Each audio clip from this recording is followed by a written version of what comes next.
আসসালামু আলাইকুম। অবিরাম বাংলার সংবাদে সবাইকে স্বাগত জানাচ্ছি। আমি নাইম ফাথুম মুবিন। শুরুতেই বিআরবি কেবলস সংবাদ শিরোনাম। বাংলাদেশের সর্বশেষ গুরুত্বপূর্ণ আপডেট সংবাদে আপনাকে স্বাগত। শুরুতেই সংবাদ শিরোনাম, পরে বিস্তারিত। শুরুতেই জানাবো, বিএনপি ছাত্রদল নেতার সহযোগিতায় 50 কোটি টাকার সম্পত্তি দখল। 3 দফা চেষ্টা চালিয়ে খুলনার শিরোমণি এলাকায় প্রদেশিকা নামক বেসরকারি সংস্থার প্রায় 50 কোটি টাকা সম্পত্তি দখল করেছে দুর্বৃত্তরা। এরপর জানাবো, মানুষের ভাগ্যের পরিবর্তনের সংস্কার চান তারেক রহমান। সংস্কার বলতে সেটি বুঝি যে সংস্কারের মাধ্যমে সংবিধানের কয়েকটি বাক্য নয়, বরং মানুষের ভাগ্যের পরিবর্তন হবে বলে মন্তব্য করেছেন বিএনপির ভারপ্রাপ্ত চেয়ারম্যান তারেক রহমান। এবারে জানাবো, গণঅভ্যুত্থানে আহতরা পাবেন ইউনিক আইডি। গণঅভ্যুত্থানে আহতদের চিকিৎসার জন্য ইউনিক আইডি বা স্বতন্ত্র পরিচয়পত্র দেয়া হবে বলে জানিয়েছেন স্বাস্থ্য মন্ত্রণালয়ের নির্বাহী দায়িত্ব পাওয়া প্রধান উপদেষ্টার বিশেষ সহকারী ডক্টর সাইদুর রহমান। এবারে জানাবো, শিল্পপতি মাসুমকে টুকরো টুকরো করে হত্যা করেন প্রেমিকা। আটক করা হয়েছে ব্যবসায়ী মোহাম্মদ জসিমউদ্দিন মাসুম 59। হত্যাকাণ্ডের মূল হোতা রুমা আক্তারকে সময় হত্যাকাণ্ডে ব্যবহৃত চাপাতি, হ্যাক্স বিলেট এবং নিহত মাসুমের পরিধেয় সাফারি স্যুট উদ্ধার করা হয়েছে। এদিকে চালের দাম আরও কমবে বললেন খাদ্য উপদেষ্টা।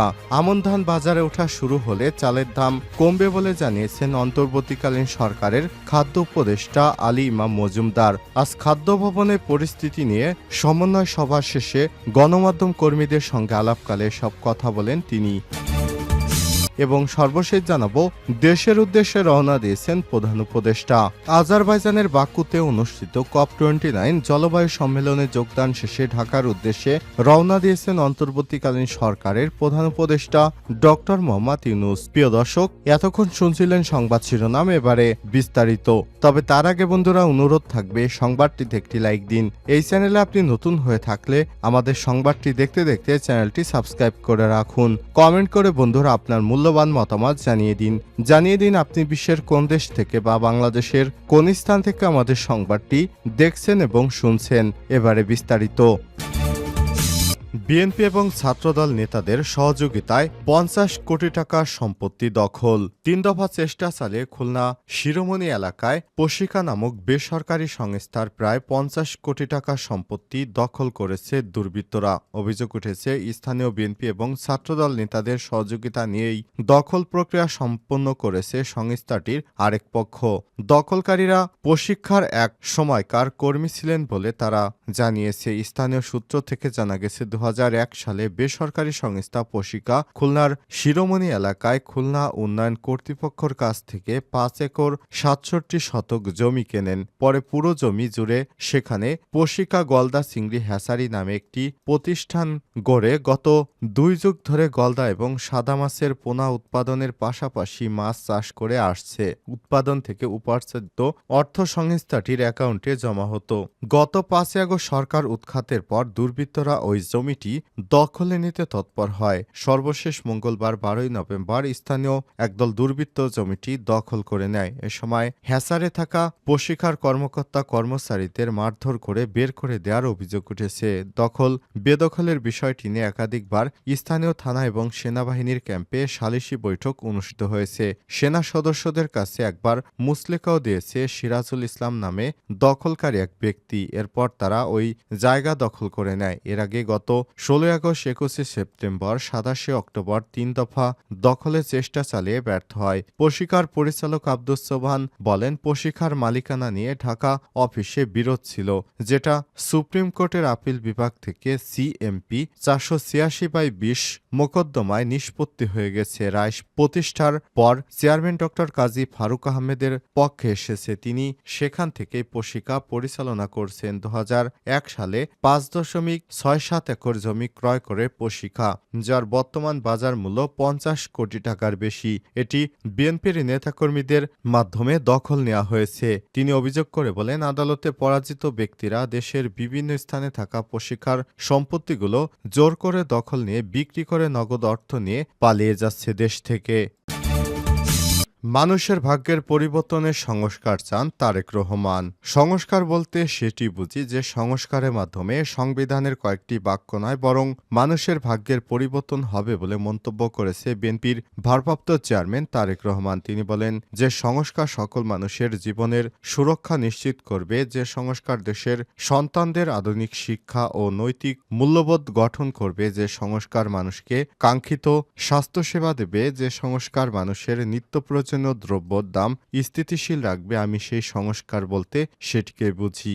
বৃহস্পতিবার 14 নভেম্বর রাজধানীর লেকশোর হোটেলে রাষ্ট্রকাঠামো মেরামতের রূপরেখা ৩১ দফার আলোকে সংস্কার শীর্ষক অনুষ্ঠানে লন্ডন থেকে এক ভিডিও কনফারেন্সের মাধ্যমে প্রধান অতিথির বক্তব্যে এসব কথা বলেন তারেক রহমান। তারেক রহমান বলেন, আমরা যারা এখানে উপস্থিত হয়েছি আমাদের রাজনৈতিক দর্শন ভিন্নতা আছে, সেটি স্বাভাবিক। তবে আমি বিশ্বাস করি ভিন্ন ভিন্ন রাজনৈতিক ধারার মধ্যেও বৃহত্তর পরিসরে আমাদের সবার মধ্যেও একটি বিষয় আদর্শিক ঐক্যমত রয়েছে, আর সেই বিষয়টি হলো একটি গণতান্ত্রিক বাংলাদেশ প্রতিষ্ঠা করা। বিএনপির ভারপ্রাপ্ত চেয়ারম্যান আরও বলেন, আমরা সবাই এমন এক দেশ গড়ে তুলতে চাই যেখানে আর কোনো ফ্যাসিবাদ বা স্বৈরাচার মাথাছাড়া দিয়ে উঠবে না।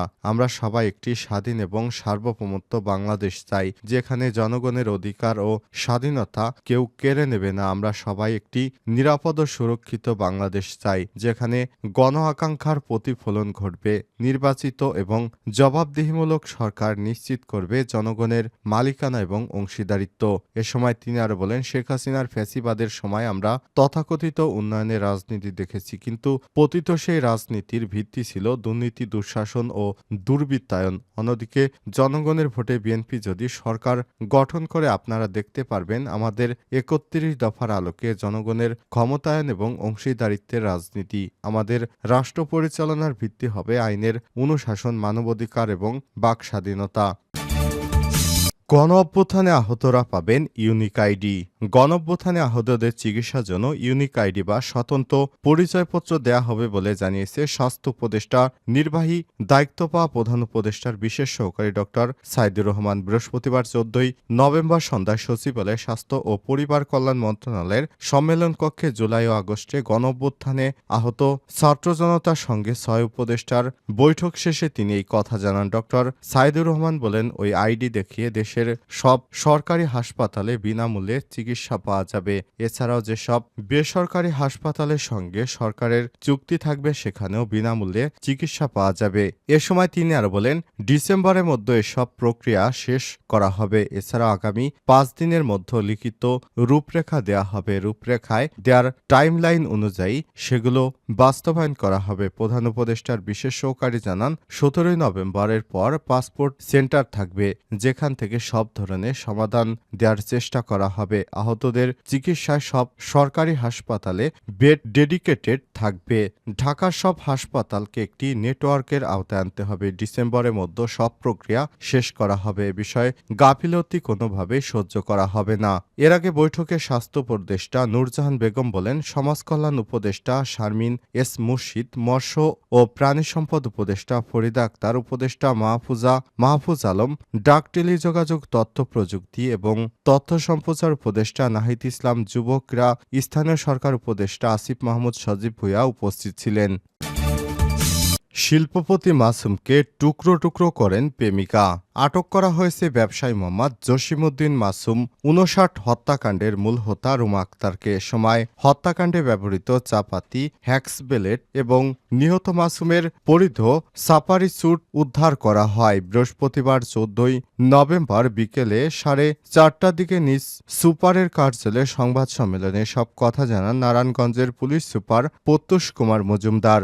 সংবাদ সম্মেলনে তিনি জানান, প্রাথমিক জিজ্ঞাসাবাদে হত্যাকাণ্ডের কথা স্বীকার করেছে রুমা। তার দেয়া তথ্যের মতে মাসুমের মরাদেহের অন্যান্য অংশ খুঁজে পাওয়া গেছে। অভিযুক্ত রুমা আক্তার ময়মনসিংহের গৌরীপুরের তারাকান্দা এলাকার নজর আলীর মেয়ে। পুলিশ সুপার জানান, শিল্পপতি মাসুমের সঙ্গে রুমার প্রেমের সম্পর্ক ছিল। এই প্রেমের সম্পর্ককে কেন্দ্র করে গত 10 নভেম্বর শেওড়াপাড়া রুমার ভাড়া বাসায় মাসুমকে প্রথমে দুধের সঙ্গে চেতনানাশক ওষুধ খাইয়ে অচেতন করে হত্যা করা হয়। এরপর তার মরাদেহ চাপাতি এবং হ্যাক্সবেলেট দিয়ে খণ্ড খণ্ড করে পাঠাওয়ের গাড়ি যোগে বিভিন্ন স্থানে ফেলে দেন রুমা। এই ঘটনায় জড়িত অন্যান্যদের ধরতে বিশেষ অভিযান পরিচালনা করছে পুলিশ।